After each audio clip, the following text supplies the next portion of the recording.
Hello and welcome to the Breaking Free podcast. I'm your host, Nathan Francis. And today I'm very grateful and very humble, joined by a good friend of mine for a balcony chat. Jess, welcome. Jess is a holistic, meditation teacher, healer. She does a lot of things. She's also lived a very interesting life too. Jess and I found each other through our good friend Dale. She followed me from his work when he was sharing my stuff. So thank you, Dale, for bringing another person into my life. Jess, welcome to my show today. We have a lot to talk about. Jess is also going to be the second speaker for my new program for 19 to 35-year-olds, which you'll find more information about in the show notes. Jess is going to do alcohol and drug awareness, and we're going to talk a lot about that today, I feel, for you. So, Jess, welcome to my show. How do you feel? How are you? And good, I'm good. We've had an interesting chat off there, haven't we? Just a little.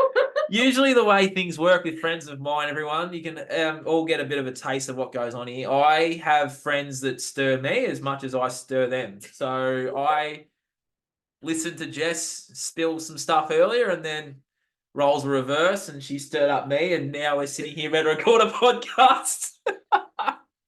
Oh man. Right, Jess. You're welcome. Your story. Your story. Okay. Tell me, there's parts I haven't heard, so my listeners and viewers are going to get a really awesome insight into your stuff today. Might as well start at the start. So where would you like to go with the start of your story to where you are now? Because you do some pretty awesome shit. So Oh, okay. Where it all starts. So ultimately, I am about 4.5 months sober. So it was about 4 or 5 years ago that I really started to become very aware that I needed to look at better ways of coping and better ways of being. So that was really the catalyst of what started everything. Becoming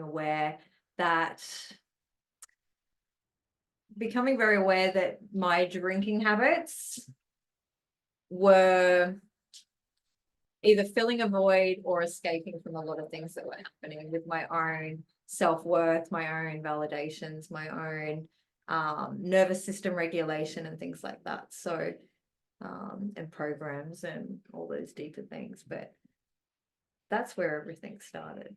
And where that kind of went from there is obviously went into meditation, and that's kind of where I've now landed, and I do my meditation groups and holistic counseling and things to help people the way that I needed back then. So that's where I started and where I've ended up, and the story in between is quite convoluted, but I guess the funny thing with alcohol and substances and any kind of thing is, as you share as well, Nathan, it's always masking something deeper. And I think when we eliminate those things and then sit with the feelings that are within that, there's so much that comes up and continues to come up around that. If that makes sense. it makes a lot of sense. Yeah. It does.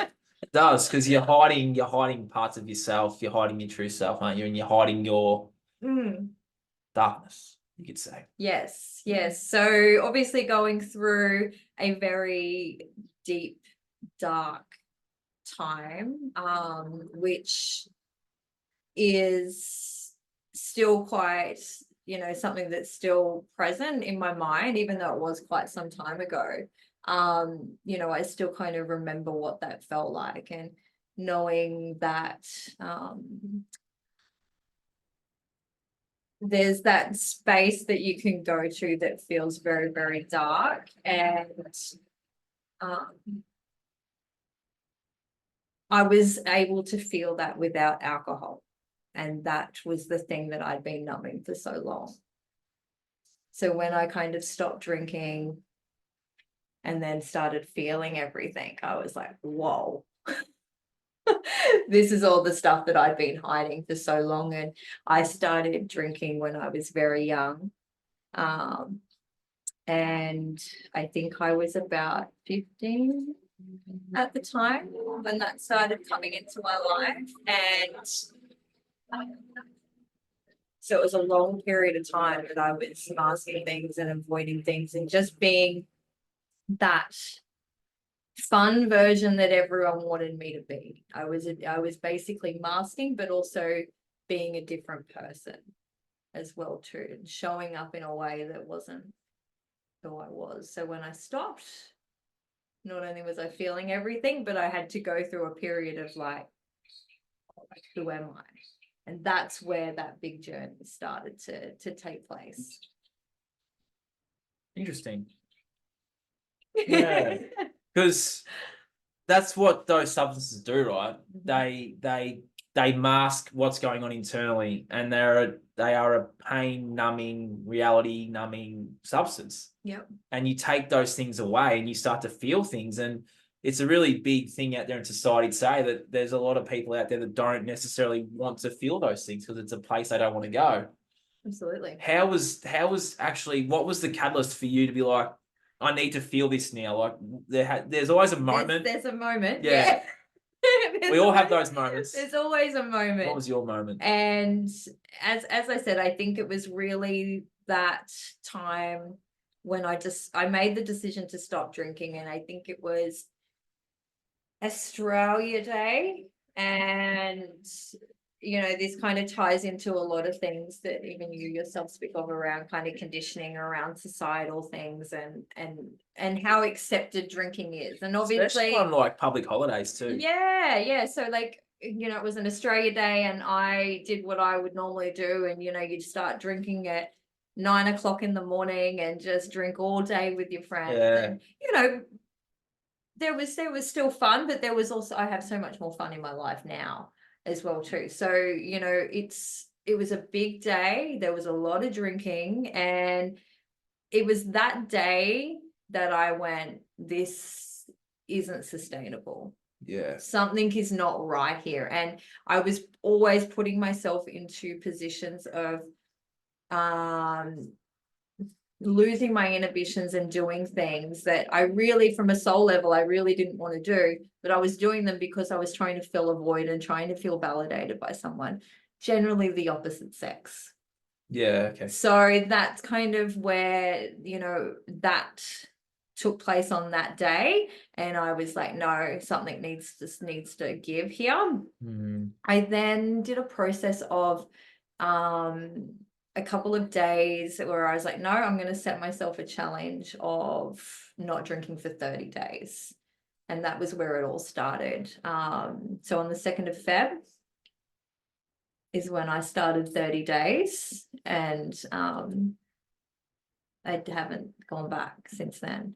30 days. So I did the 30 days and kept going. And just kept going. That's awesome. At the end, I think it was just 30 days.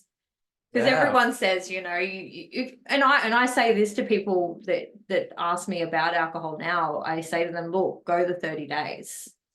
At the end of the 30 days, you'll have a really good indication of what your relationship is with the alcohol. Same with any substance or addiction. It's the same with porn and smoking and all those things. Yeah. It's the same thing. Like, you take that away for 30 days. Like, what's actually what's actually come up for you. And it's about doing a really in-depth awareness of what shows up for you too. It's not just like being like, oh, I'm not going to have a drink for 30 days. It's like actually what's happening in that 30 days to make you go, why was I drinking? Why was I doing these things? And it really brought up a lot of things.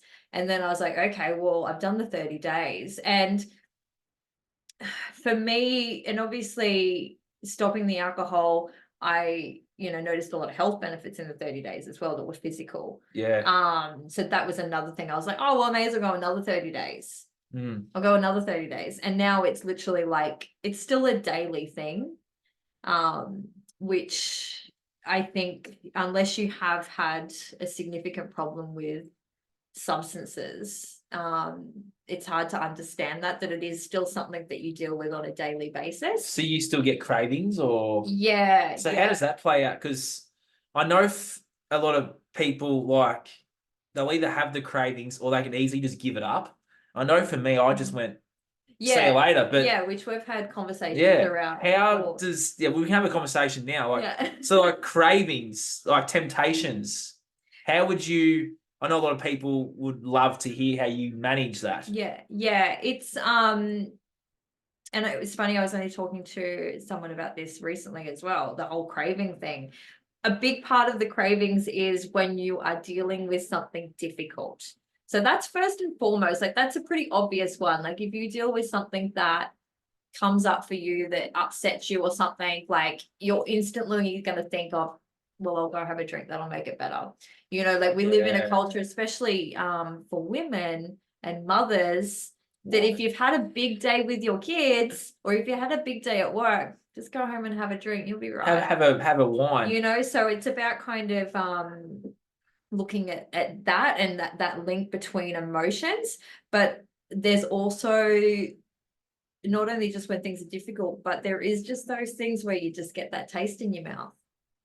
And I know that sounds really unusual. For me, it does. But you do get that taste. And for me, it's really just staying focused in on the why as to why I do what I do now. Yeah.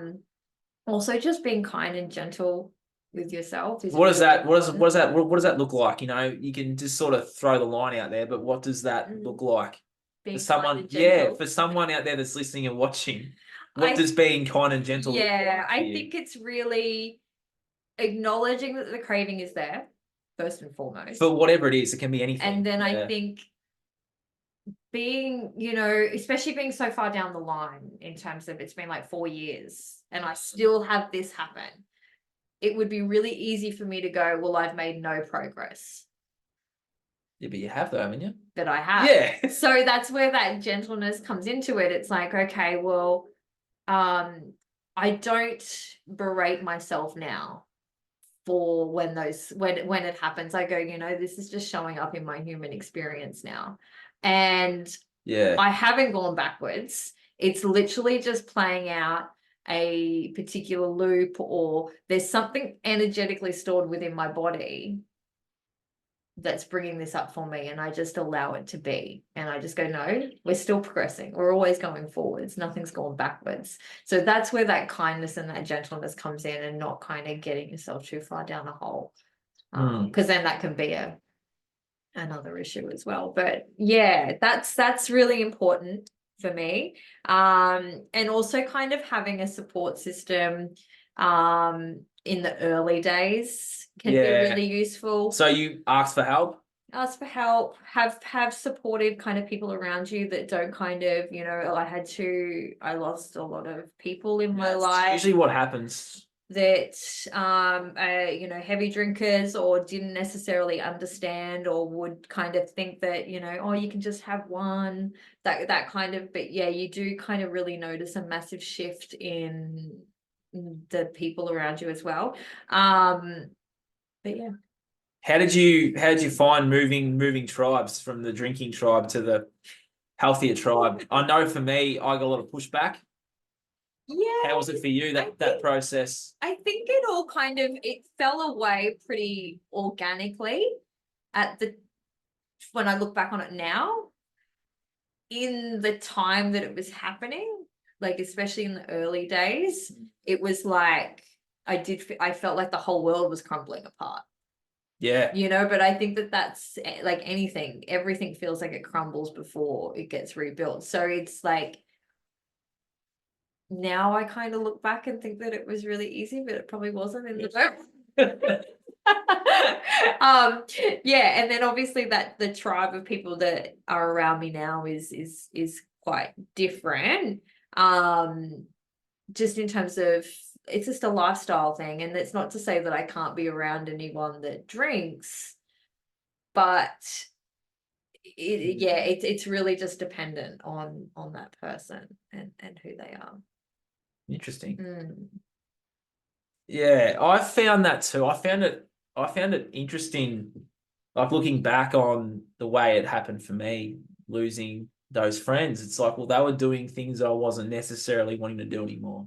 Yeah. So you make that you sort of make that choice of, well, there's a better path for me to There's choose. a better path, and I think Do a lot of sometimes, have you reconnected with, not reconnected, but have you often had those people come back into your field or into your life, and they're saying things like, there's a point to this, I Yeah. miss you, I miss the way you were, or you've changed. Like, Yeah. how do you, because I get those comments all the time. It's just an easy throwaway line, be like, well, you've changed. Yeah, How do you sort of deal with those sort of comments too? Because it's an interesting one to talk about. it used to happen a lot, not so much anymore. Yeah. But I think that's just kind of because when I was in that recovery phase, especially the early days, my awareness was in it. Now I'm like, it's not really an awareness. Yeah, it's true. So now, like, I do kind of notice that it happened a lot in the early days. People would say I changed, I wasn't fun anymore. Yeah. All these types of things. But it was just that I'd become someone that they didn't know anymore, and that's okay. My version of fun changed a lot. Probably in most areas of my life is way more enjoyable and more fun now anyway. I can confirm that. It's interesting though, because we get so attached to those things that we sort of are comfortable with being fun, but you look back and you go, well, those drunk times aren't necessarily like that fun. And the thing is, if it was fun, I don't remember any of those times. There's that, yeah. I will regularly get little glimmer, like little kind of, snippets pop up that more so a lot of like yucky stuff that came up, or just not times that were great. Yeah. The things that when I think about my part, they're the things that I think about. But the fun side of it, they're pretty few and far between, mainly because I've forgotten most of them. Yeah, wow. Yeah, you've also, so when you're in the depths of all of that, I often talk about rock bottoms, and Yes. was there a moment where you had a rock bottom and you were in that position in the bottom, and like, what was that moment like dealing with, how was, like, did you have a rock bottom? And for anyone out there that's probably having one or currently in one or about to have one, what would be your advice for that person to get out of that really, really dark hole? Yeah, look, I think it's different for everyone. The depths of everyone's ocean is varied as well too. Some of us go to much deeper depths of that darkness. Yeah. It's very kind of personal.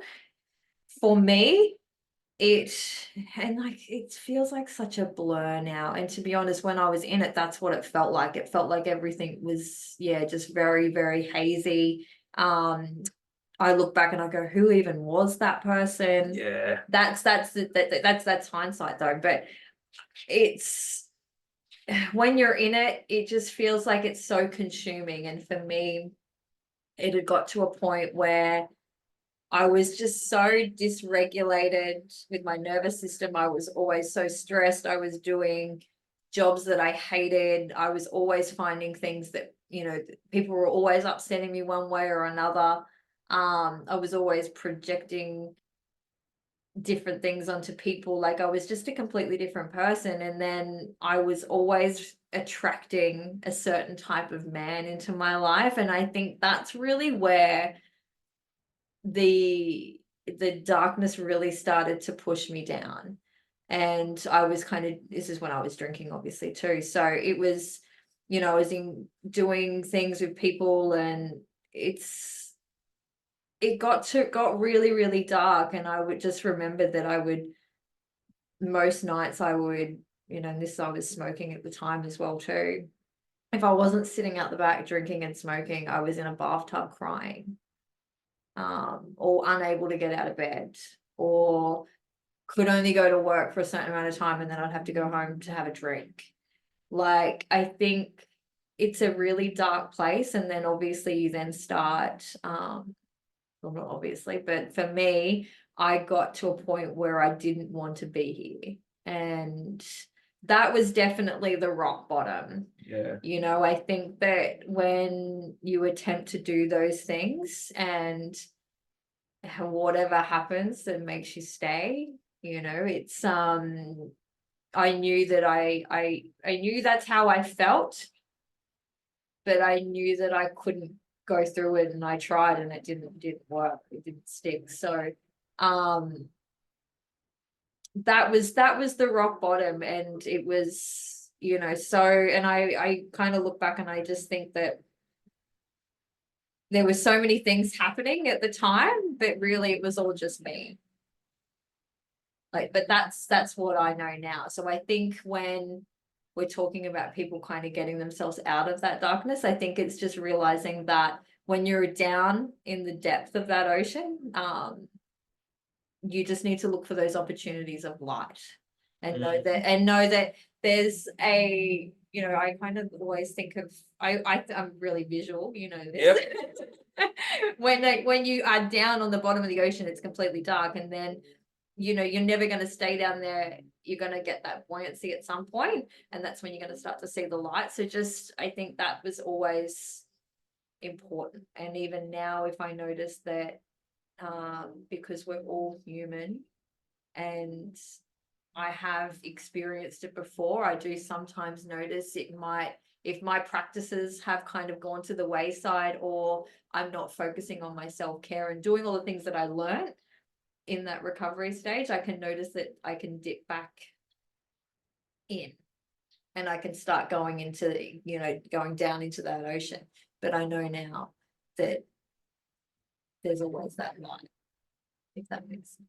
Yeah, it's about also hugging tight to that right-hand path too. Like, you can go down that other path, but yeah, it's like really hugging. And Yeah, I I think use you that need to have a analogy. really big why. Like, As why to- is it? yeah. Why are you going back? Or is that what you're sort of saying? No, I think you're like the why is like that light, and knowing that there is a greater reason to be here, and to share your light as well too. I think Which is what you're doing right now, Jess. Yes. What is your greater reason? So obviously you were down in the shittiness and the darkness of it all. You're in the bottom of the ocean. What was that light for you? Was that just an inner knowing of, I'm here for a more important reason? I'm here for a reason. Like, what was that knowing that you had? At that point in time, it was just them. It wasn't that I knew or anything like that. I was like, well, fuck, there has to be a reason. Yeah, okay. There has to be something. Yeah. To go through this, there has to be something bigger at play. And I think that's probably pretty deep. But that was it wasn't, I didn't have the answers to anything. I didn't know where I was going, what I was doing. As I said, everything was really blurry at that time, and it was very, very not nice, and just very sad. Very, very, very sad. And it was, I just knew that there had to be a reason, because there had to be one. And then obviously being a mother as well too, that was another thing that was at play, that I was always just so sad. And there was a lot of things that went on, being a single mother as well too. You don't kind of have another partner with you, and things like that. So it was always a matter that I was always thinking, oh, I'm always going to be alone, and then I would, be with different men that kind of validated that to me, because I was mirroring it out. But when I kind of did the 30 days, I remember at the end of it, like the end of the 30 days, I turned to my daughter, and she was 10 at the time. And I said, do you notice anything different about mom? And she's like, oh no, like, what 10-year-olds are like. She was like, oh, nothing, blah, blah, blah, just jumping over me, cuddling me, doing, kid stuff. And I said, well, mom actually hasn't had a drink and she knew what it was. Like, she knew what beer and everything was. Like, it was a normal thing in our household. I said, well, mum hasn't had a wine or a drink in the last 30 days. And she turned to me at that point and she said, I've got my mum back. Oh, that's awesome. So that's always been my why, because I didn't necessarily realize, or I was just too arrogant to realize how much of myself I was depriving her of, and not just my time, but my energy as well. So that's what keeps me still going. That's a really that's awesome. That's really empowering for anyone out there. Yeah. And like, I know that not everyone has got, even if you don't have children or things like that, I think we've all got something that we should be sharing our energy with, you know, whether or not it's someone that, you know, you might want to be writing a book or doing or putting your energy into something else. There's always something that your soul needs its light and its energy to go to. So it's about just connecting in with yourself and knowing what that is. It's different for everyone. Absolutely. Everyone's For me, it was this. Yes. Yeah. Interesting. Yeah. If there's someone out there, Jess, it's a woman or it could be me, a man, that's in the depths of their shit. Mm-hmm. What would be your advice to that person to start taking that step towards recovery? The most important thing would be to set yourself, even look, if 30 days seems too much, if it's 7 days, I think just by removing the things that you're relying on, just so you can get inquisitive, I think is really important. It's going to be hard. It's not going to be comfortable, but we didn't necessarily come here for comfortable either. No, we did not. But still, like, I think just being, you know, kind and gentle, doing the things that make you feel good. And what are those things to you? And I think everyone's really different. Like for me, it was getting into a meditation practice and honoring my self-care. For me, like that was such a big thing, and actually just being with myself. Yeah. And they sound like really, really simple things to get you out of a deep, dark hole like that. But it was very important to me, and I had like a really, you know, strict process around what my day would look like and the practices that I would do and the tools that I would use to just get me through each day. Yeah. And it was just from there that you know, just kind of got built upon. And yeah, that's what really helped me, was just knowing that I had the power to change it.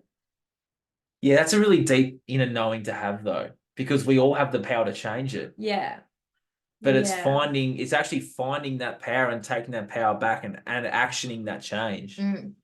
I see it a lot, as you know, I see it a lot out there in the work I do, that it's about helping people understand that they've always had the power, and that's with anything. Oh, absolutely. And we've all got it. And sometimes it's, you know, when you are in those really deep, dark times, or feeling like everything's just getting on top of you, I always recommend that people have at least 3 things that bring them just perspective.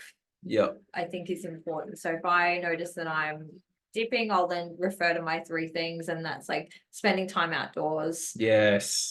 Meditation, being creative is another one for me. And just having these outlets, which again, when you're at the point where you can't get out of bed, get out of bed be that thing. It can be that simple. Like, I think it's you don't need to put pressure on it. You need to just be kind, be gentle. If one thing that you do for yourself each day is get out of your pajamas, then that's it. And you just give you know, and I think that sounds really simple, but when you're in that state of mind, you've got to really simplify it and not think about the future and not think about how overwhelming things are. Don't think about anything else other than, okay, what's the small thing that I can do? And then you just start stacking those habits from progression, because getting out of your PJs and getting out of your bed are the most important things. And if that's all you can do, that's all you can do. Progression, not perfection. Absolutely. Yeah, lots to ponder. I was just going to ask you about, what are the 3 things? So that they like things that you stand by now. Yes. They're the 3 things that you do that if you know you're feeling a certain way, that I can refer back to my meditation, getting outside, and what was the third one? Getting creative. Getting creative. Yeah. So obviously now, how did you find what you do now? Did all this stuff come to you? Because through the dark periods, you start then you start connecting to your souls. You start sort of Absolutely. working out what it is that you want to do. You do a lot of meditation circles, sound healings. You've done some sound bowl sessions in just this room here with us. That'd been awesome. How did all of that find you? My throat's playing up. How did all of that find you? I think Or did you find it? Oh, look, chicken before egg. I don't really know. When I'm pretty sure I'd given up drinking at this point, but I'd found a sound healing group. Yep. Did that find you though? Or did you I find believe it did. Okay. Yeah, and I'm still friends with the lady that I did the sound groups with all that time ago. Oh, there you go. Yeah, she's a beautiful lady, and I don't think she necessarily knows how helpful it was because I would go regularly and started to notice those shifts. And anyone that has worked with sound, especially doing on a regular basis, you really start to notice the shifts that it does do to your overall well-being. It's very, very powerful stuff. Can confirm. Yeah. So I would do that with her, and from there I was like, okay, well, meditation's been so helpful for me in getting me out of this space. Yeah, okay. Meditation is absolutely the number one thing. Like if someone said, what can I do, aside from getting out of bed, is meditation and meditating correctly. Yeah, as deep well breath too. work. Yeah, actually having a practice, sticking to it. So because I knew that, that's when I was like, well, I need to study this. I studied it really just for my own kind of awareness and trying to understand what was actually happening in the background and why this was working. So it was really just a thing that I wanted to learn. And then from there, I was like, well, no, I need to share this with more people. And yes, that's how that kind of all played out. I started doing sessions just at my home and different places, and yeah, that's how Powerful. that flew. Because you're very good on the sound bowls, and I'll never forget that day a couple months ago you broke one. Yes. Actually, you broke it just behind me here in this house. Yeah, I'm living now. You broke it in my joint. I'll never forget that day. I had a feeling you were going to break that. Yeah. There's It's okay. There's things that so people out there will want to know this too. Like when you start this journey, the universe, spirit, divine, what do you want to call it, starts testing you to see how serious you are on that change you want to make. Yep. How have those tests been for you? Because people sort of know how those tests have been for me. Yeah. I would say they're pretty constant. Like, I think without going into too much, like I see our entire existence like a game. It is a really game. And Like the Matrix or the Hunger Games. Hunger Games? do it too much, but I think that like the whole thing's a game. We're all characters. There's different levels to it, and in order to go to the next level, we're gonna get those kind of little demons that get thrown. Like just before you kind of like, jump onto the flagpole at the end of Mario. Yeah. That's an interesting analogy to use. I get. You're gonna get those last little things thrown at you, and I think that. And those tastes can sometimes be wrapped in some pretty good packages too. You're right, but they're not just. They're people. There could be places. They could be places, substances, substances, all those types of things. It can be it can be a mindset too. Like those kinds of things. So how serious are you? Yeah. So obviously, I think that's with the test. It's a building of self-awareness, I think. To recognize it? Yeah. So how would one recognize that there is a test here? It could be literally you want to quit your 9 to 5 like what I've just done, and then you have a test of getting offered more money. Yes. Yes. Like that's a test. Yes. But most people would see that as, well, when you see, usually those tests are kind of linked very directly into very ego-centered parts of the game as well too. So usually it's more money or an instant relationship or things like that. So it's about kind of understanding, okay, well, if someone gives me more money, do I really want to stay in this job that makes me unhappy? No, I don't. So having that self-awareness and that inquiry with yourself rather than just taking everything that gets given your way, because you even though we control everything, we're also controlling everything from a subconscious and a conscious mind too. So you're bringing things into your life that. And I work very closely with that part of the mind, as you know. And it's about becoming aware of the things that you're doing, the things that you're attracting, and the opportunities that are coming your way. And they could very well just be tests as well. It's a very interesting sort of conversation term we've had here, isn't it? Yes. Because the universe tests me all the time, and it's a very interesting journey with that. Yeah, and I think to bring it into like when you think about substances and addictions and drinking or whatever the case may be, because those temptations are always going to be there. Yeah, the tests are the temptations. So it could be the fact if it's like early days of let's say for instance you've set your 30 days, you're like, I'm gonna do my 30 days of no drinking. It's not gonna be easy. The next day, one of your mates you haven't seen in 10 years gives you a ring and he's like, mate, come on, let's go and play some pool and go down to the pub like the good old days. That's a test. It's okay, are you really serious about leveling up in your life? Are you really serious, or are you gonna go down to the pub? Oh no. No. We would. No, I wouldn't.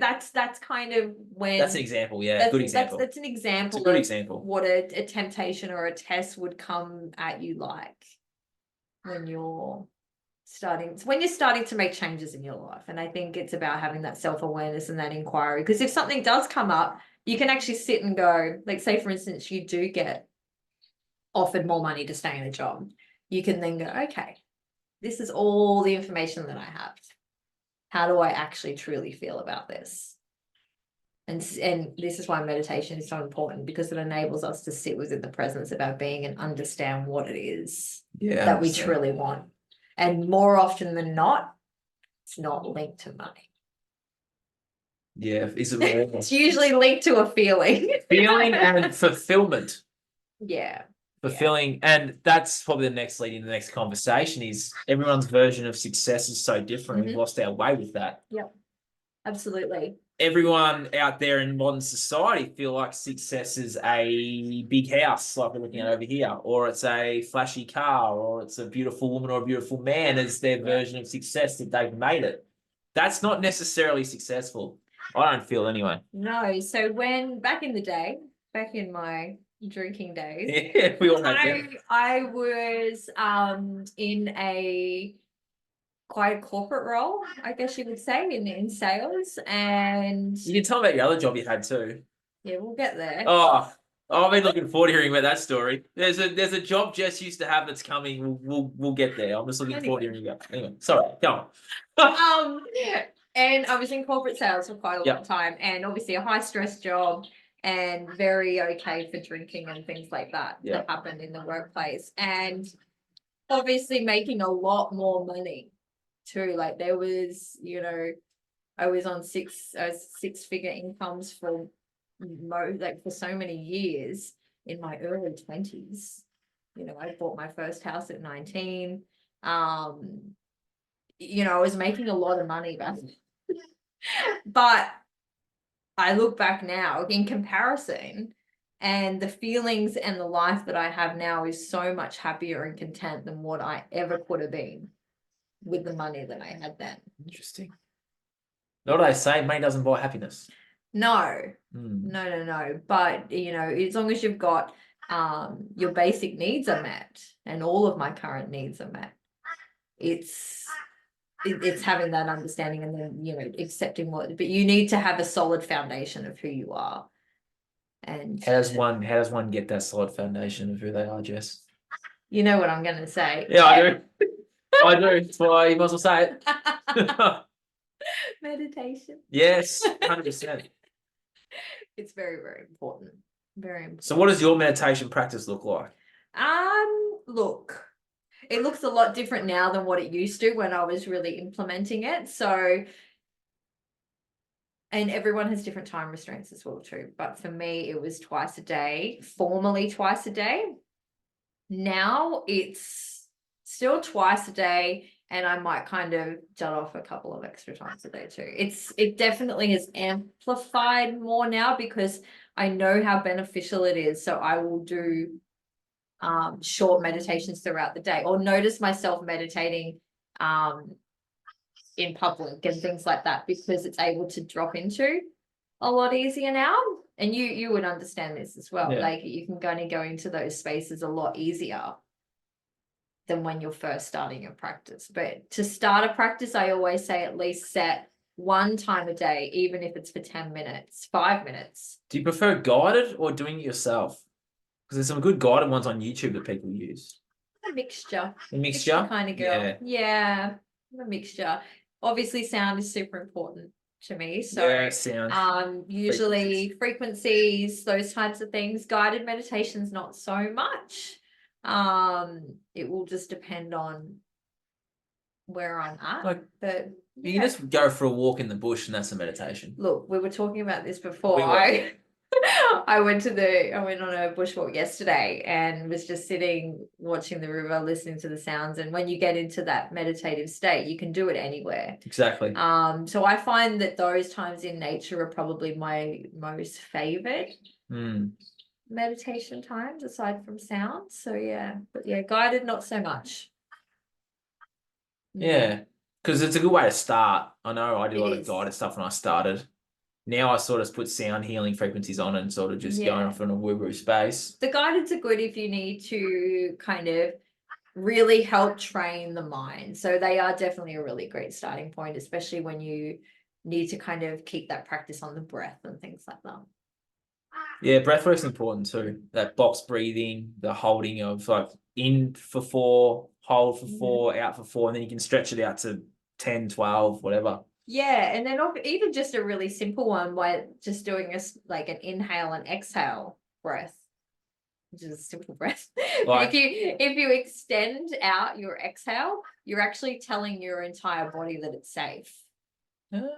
So you're actually allowing your parasympathetic nervous system to completely relax simply by inhaling and then doing a longer exhale. So people could do that, like if they're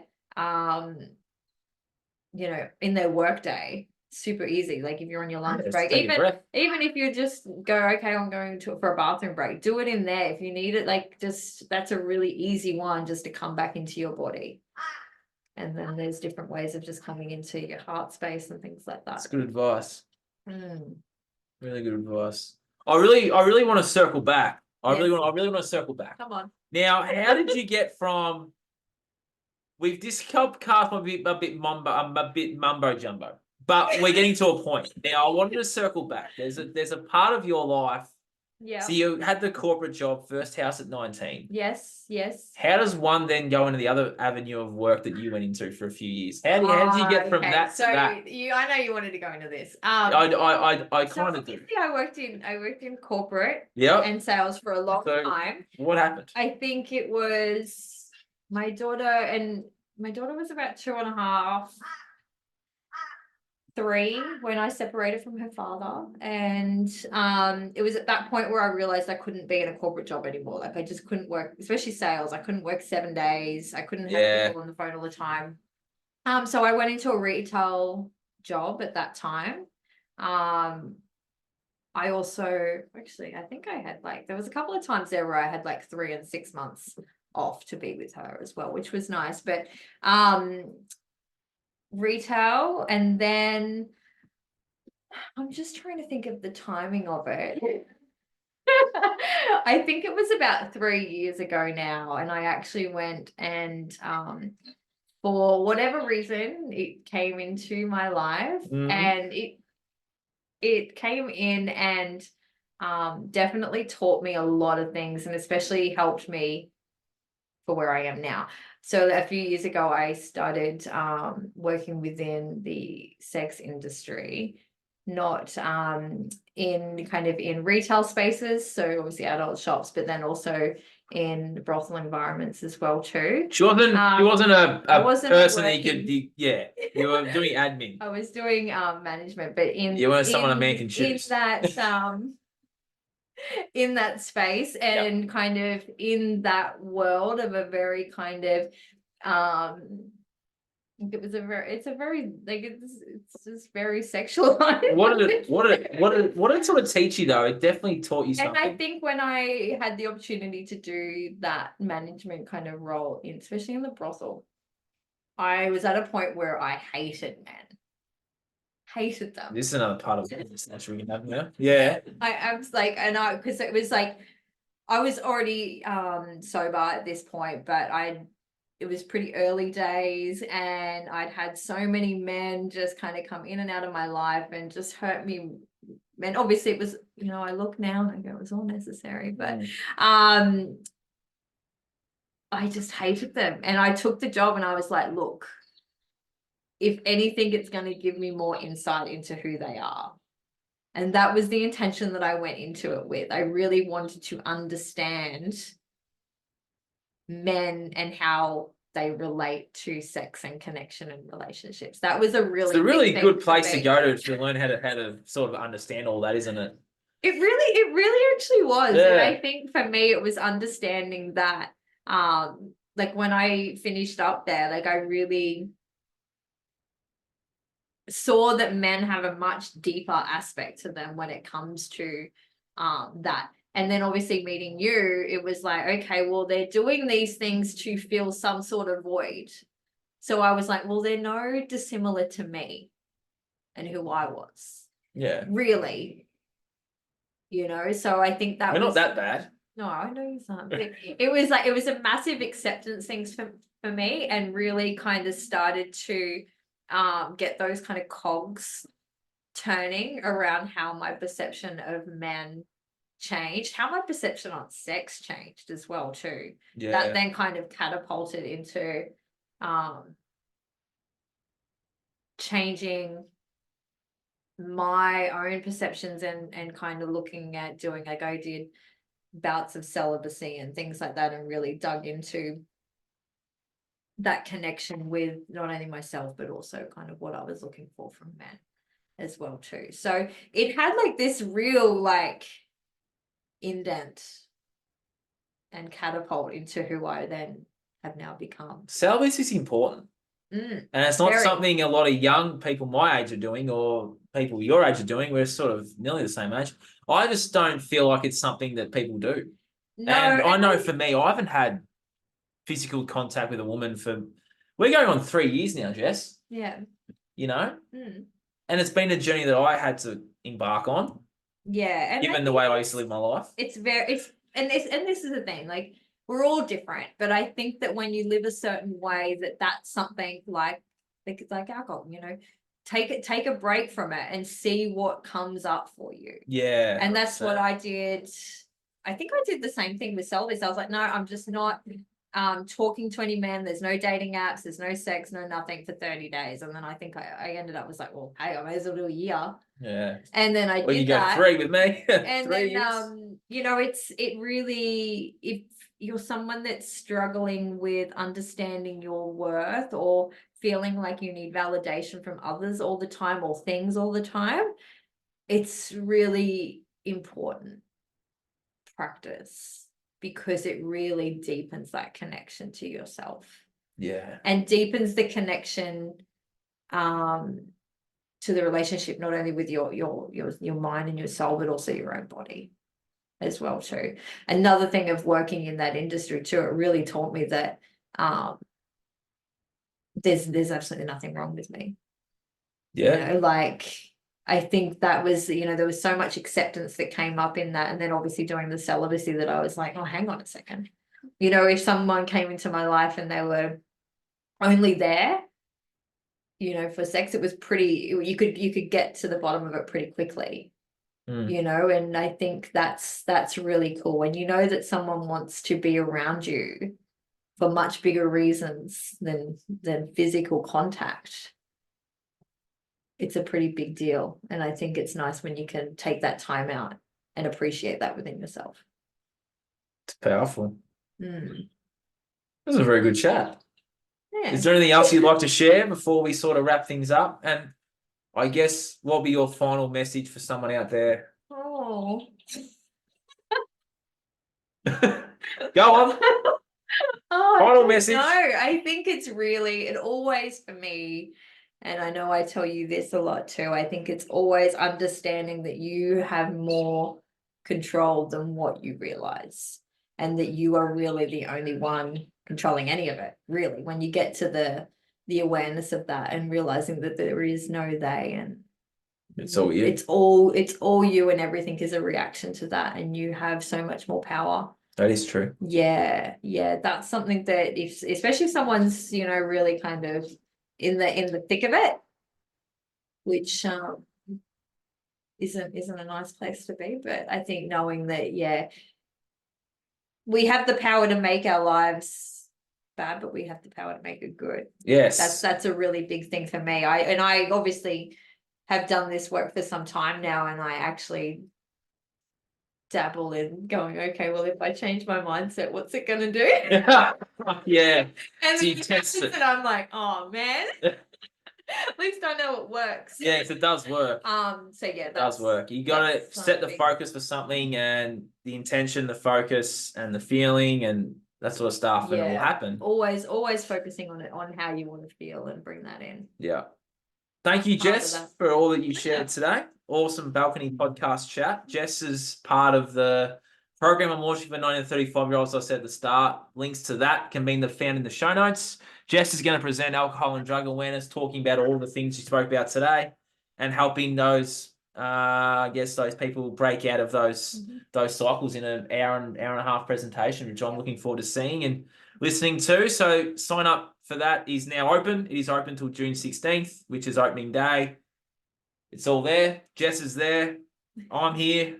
Let's all work together, and let's build a awesome community and sort of help people break free from all these things that are holding them back, and helping them realize that they have the power. So what we're doing is giving you the power back. Absolutely. So sign up. Let's go.